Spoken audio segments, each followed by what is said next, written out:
To transfer cryptocurrency from Kraken to Crypto.com, start by opening the Kraken app and selecting the cryptocurrency you want to transfer from the options at the bottom of the screen. Once you've chosen the cryptocurrency, click on the menu at the top right corner and select Withdraw. Next, choose the network you want to use for the transfer. For Bitcoin, the default network is usually the best option. Enter the amount you want to transfer to your Crypto.com account.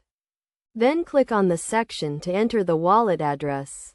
To find the wallet address, open the Crypto.com app.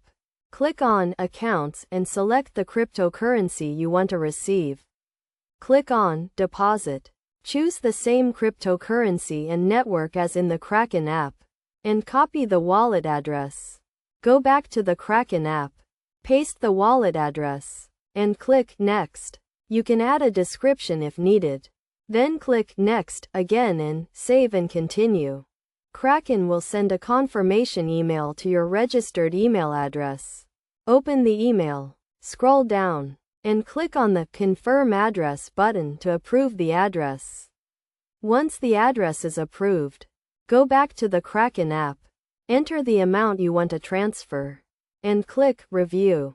Confirm the withdrawal details, including the network and address, and swipe to confirm. The cryptocurrency will then be transferred from Kraken to your Crypto.com account.